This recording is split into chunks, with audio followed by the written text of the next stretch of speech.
అన్ని కీళ్ల సంబంధిత సమస్యలకు రీజనార్థోస్పోర్ట్ హైదరాబాద్లో అధునాతనమైన సర్జరీ లేని వైద్యం. ఎక్కడ పోయిందో అక్కడి నుంచే పార్టీని పునర్నిర్మాణం చేయాలని జగన్ భావిస్తున్నారా? నేరుగా పార్టీ కేడర్తో సమీక్షా సమావేశాలు నిర్వహిస్తూ దిశానిర్దేశం చేస్తున్నారా? పండుగ తర్వాత జిల్లాల పర్యటనలు అందుకే ప్లాన్ చేస్తున్నారా? కేడర్కే టాప్ ప్రయారిటీ ఇస్తూ పార్టీని నడిపించేందుకు ప్రణాళికలు సిద్ధం చేసుకుంటున్నారట. వైసీపీ అధినేత కొత్త గేమ్ ప్లాన్ ఏంటి? Let's watch.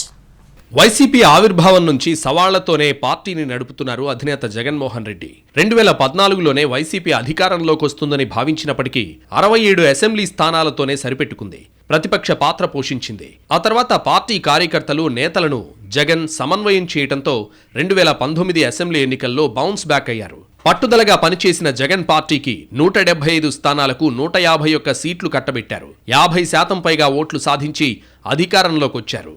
క్యాడర్ కూడా పార్టీ అధికారంలోకి రావాలన్న కసితో పనిచేయడంతో వైసీపీకి ఊహించని విజయం లభించింది. ఆ తర్వాత అంతే వేగంగా పడిపోయింది. సీన్ కట్ చేస్తే 2024 ఎన్నికల్లో వైసీపీ జస్ట్ 11 స్థానాలతో సరిపెట్టుకోవాల్సి వచ్చింది. వైసీపీ హయాంలో ప్రతిష్టాత్మకంగా తీసుకొచ్చిన వాలంటరీ సిస్టంతో క్యాడర్కు, నేతలకు పెద్దగా పని లేకుండా పోయిందనే అభిప్రాయాలు వ్యక్తమయ్యాయి. గత ఎన్నికల్లో ఓటమికి కారణాలు ఏవైనా వాటిని పక్కన పెట్టేసి తిరిగి కార్యకర్తలను యాక్టివ్ చేయాలని భావిస్తున్నారట జగన్. మరోవైపు ఓటమి తర్వాత చాలా మంది నేతలు పార్టీకి దూరమయ్యారు. ఇలాంటి పరిస్థితుల్లో ఆ పార్టీ అధినేత జగన్ పార్టీని రీసెట్ చేసే పనిలో పడ్డారట.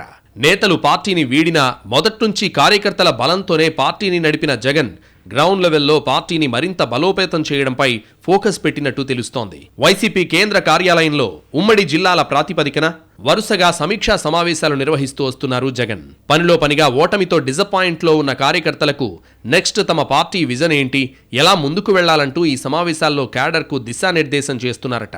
జనవరి నెలాఖరు నుంచి ప్రతి జిల్లాలో పర్యటించి ఆ జిల్లాలో 2 రోజుల పాటు ఉండేలా ప్లాన్ చేసుకుంటున్నారు. ప్రతి కార్యకర్తలతో మాట్లాడతానని జిల్లా సమీక్షా సమావేశాల్లో క్లారిటీ ఇచ్చారట. పార్లమెంట్ పరిధిలోని ప్రతి నియోజకవర్గ కార్యకర్తలతో సమావేశం అవుతానని సంకేతాలిచ్చారట.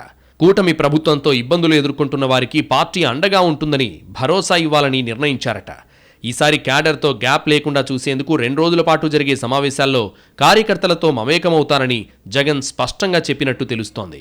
గతంలో పాదయాత్ర శిబిరాల్లో కూడా ముఖ్య నేతలను మాత్రమే కలిసిన జగన్ ఈసారి మాత్రం కార్యకర్తలకే టాప్ ప్రయారిటీ ఇచ్చేలా కార్యక్రమాలను రూపొందించుకుంటున్నారట.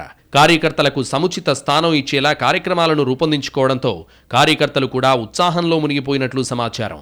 జగన్ తిరిగి జనంలోకొస్తే క్యాడర్కు ఊపొస్తుందని భావిస్తున్నారట. పనిలో పనిగా వైసీపీని వీడిన వారి స్థానంలో కొత్త వారిని నియమించేందుకు ప్రణాళికలు సిద్ధం చేసుకున్నట్లు తెలుస్తోంది. ఉన్నవారితోనే రాజకీయం చేసి వచ్చే ఎన్నికల్లో గట్టి దెబ్బే కొట్టాలని గేమ్ ప్లాన్ సిద్ధం చేస్తున్నారట. పార్టీని ఎలా కంబ్యాక్ చేయాలన్న విషయంలో ఓ క్లారిటీకొచ్చిన జగన్ క్యాడర్కు, లీడర్లకు మధ్య గ్యాప్ లేకుండా వారిని సెట్ చేసే పనిలో పడ్డారట.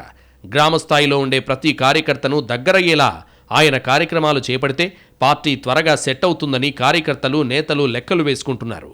జగన్ తిరిగి జనంలోకి వెళ్తే వైసీపీకి ప్లస్ పాయింట్ అవుతుందని రాజకీయ విశ్లేషకులు అంచనా వేస్తున్నారు. మరి జగన్ స్ట్రాటజీ వర్కౌట్ అవుతుందా, పార్టీ స్వింగ్లోకి వస్తుందా అనేది చూడాలి.